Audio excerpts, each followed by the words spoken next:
goals, let it touch you, reflect until it becomes real, possible, then act on it and do it.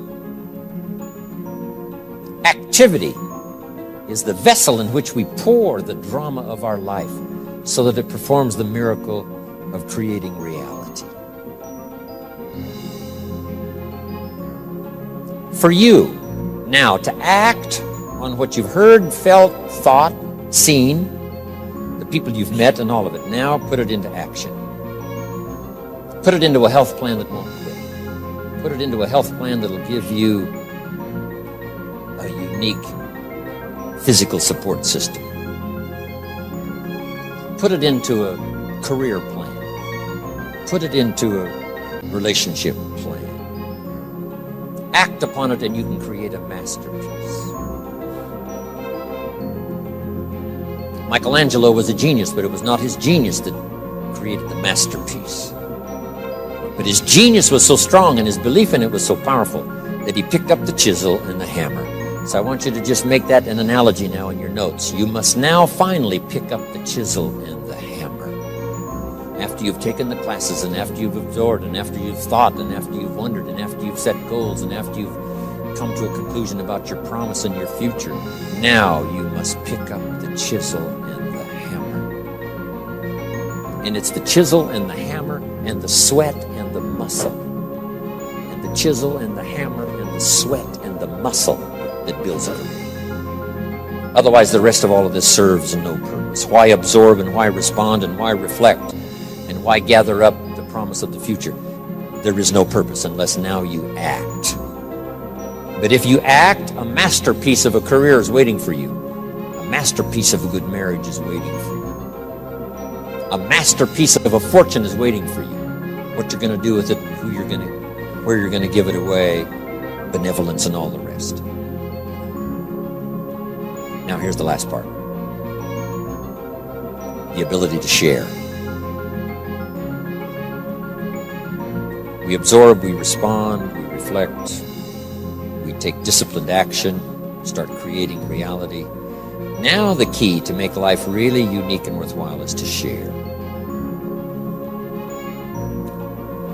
Sharing has a certain unique magic of its own. Here's what I learned in sharing ideas. If you share an idea with 10 different people, they get to hear it once, you get to hear it 10 times. So here's part of self-interest for yourself, getting you even better prepared for the future. Share ideas. Share with your family. Share with the people around you. Share with other employees. Share with your colleagues. Because by sharing, two things happen. Here's what we call it. I don't know how to explain it, but I do know it happens. And I don't know all about how it happens or why it happens. It just happens. When one person shares with another, two things happen. The audience could be transformed, and so could the speaker.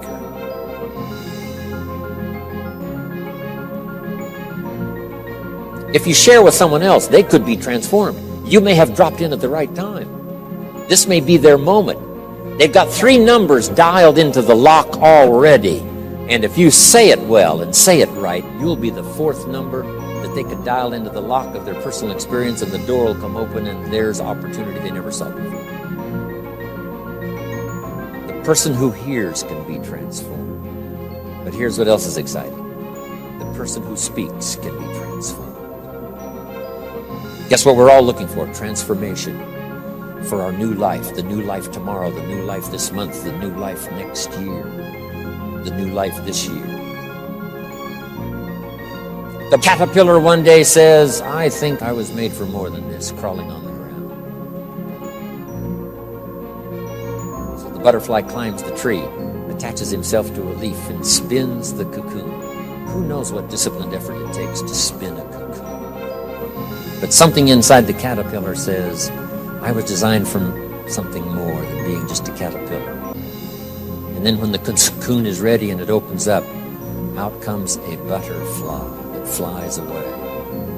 Maybe singing, I think I can fly. I think I can touch the sky.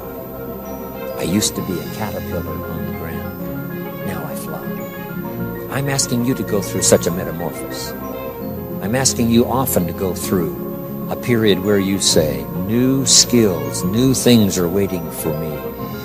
And part of this will come if you'll translate for other people what you feel in your heart and in your soul. As awkward as your language might be at first, don't hesitate to do it. Here's what sharing does, makes room for more. If this glass is full of water, wow, here's my coffee. I won't take as much time to see it. Key question, if this glass is full of water, can it hold any more? If the glass is full of water, can it hold any more? And the answer is yes. Yes, if you pour some out. So jot that down. If you want more, you've got to pour out what you got. Then you have the opportunity to receive it. Now, unlike the glass that remains the same size when you pour some out, not so consciousness in human beings. Your capacity will increase the more you share. You'll get bigger and bigger and bigger. Now, why the self-interest wish to be bigger? Here's why: to hold more of the next experience. Some people can't hold much happiness because they're too small. Their thinking is too small. Their activity is too small. They're too small in their ability to share. They're just too small. Can't hold much. They're too small. But the bigger you get, the more you will receive. When happiness is poured out, you'll get more. When joy is poured out on the nation, you'll get more. When bounty is poured out from the economy, you will get more. If you share what you've got and become bigger and bigger. Now, some people are not only small, they have their glass turned upside down. Hard to get anything in. But here's what you've done in coming here this weekend. You've come with an open mind, an open consciousness, ready to receive.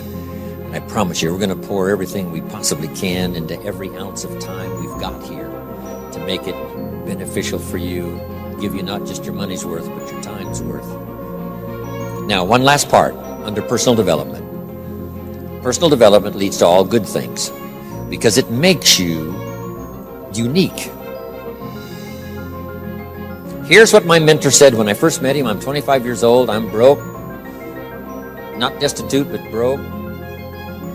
Here's what he said to me. Mr. Rohn, now's the time to set a goal to become a millionaire, which back there was a pretty good leap. Age 25, that was a long time ago. He said, set a goal to become a millionaire. And he said, here's why. And I want you to jot it down. For what it will make of you to achieve. The purpose for setting goals is self-development. The purpose for setting goals is to become the person that can achieve them. So the whole real major subject here this whole weekend is personal development, seeing what all we can become. Now jot this phrase down. Don't settle for less than you can be. I asked Mr. Schoeffel, if I get to making money, how much should I earn? He said, all you possibly can. How many books should I read? As many as you possibly can. How far should I go? As far as you possibly can. How much should I share? As much as you possibly can. In the course of my lifetime, how much should I do? You should do all you possibly can, go as far as you can, reach as high as you can, touch everybody you possibly can.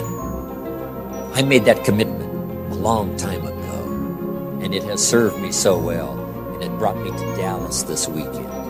There's no other place I would rather be. I committed to being here. I'm glad I came. Let's take 20 minutes, everybody, for a break and then come back.